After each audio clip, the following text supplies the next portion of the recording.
জমি বিরোধকে কেন্দ্র করে পারিবারিক কবরস্থানে জায়গা না দেওয়ার অভিযোগে ঘরের বারান্দায় মায়ের মরদেহ দাফন করেছেন সন্তানরা। এমনই এক হৃদয় বিদারক ঘটনা ঘটেছে ভোলার দৌলত খানের আজিমপুর গ্রামে।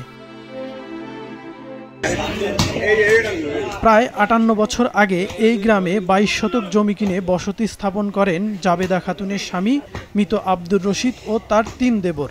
এক পর্যায়ে তার স্বামী ২.৫ শতাংশ জমি বিক্রি করেন ভাতিজা রফিকের কাছে। তবে এই বিক্রি নিয়ে দুপক্ষে দীর্ঘদিন ধরে বিরোধ চলছে। গেল মঙ্গলবার সন্ধ্যায় জাবেদা খাতুন মারা গেলে মায়ের শেষ ইচ্ছা অনুযায়ী তাকে ঘরের বারান্দায় দাফন করেন সন্তানরা।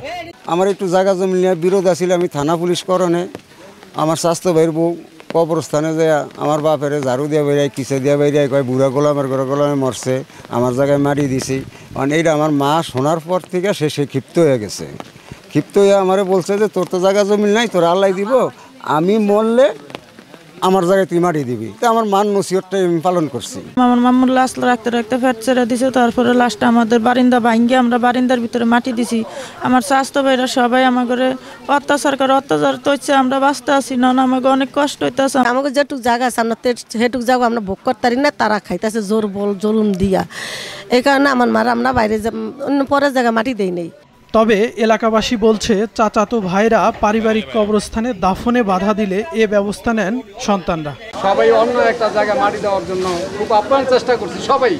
এই ঘটনার আসলে খুব মর্মান্তিক, দুঃখজনক যে একটা মানুষ মারা গেছে, মানুষটারে ঘরের ভিতরে কবর দেওয়া হয়েছে। এটা এলাকার জন্য একটা দুঃখজনক। এবং এলাকাবাসী সবাই ২০০, ৪০০, ৫০০ টাকা করে যে যেরকম পারছে এটা চার্জার দিয়ে ইট মিটার নিয়ে এখানে গাঁথনি করতেছে।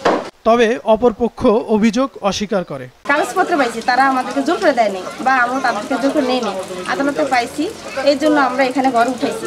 এখন ঘর উঠাইছি বেশ ভালো কথা। এখন সানসাইড ঠিক আছে, সমস্যা হয়েছে ঠিক আছে কিছুটা। এখন যিনি মারা গেছেন ওনার স্বামী মারা গেছে, মারা যাওয়ার পরে ওই দাদারে আমরা আমাদের জায়গায় মাটি দিছি, ঠিক আছে, আমাদের জায়গায় মাটি দিছি। এখন ওনার স্ত্রী মারা গেছে, ওনার স্ত্রীকে আমরা জায়গা দিতে পারতাম না, ঠিক আছে।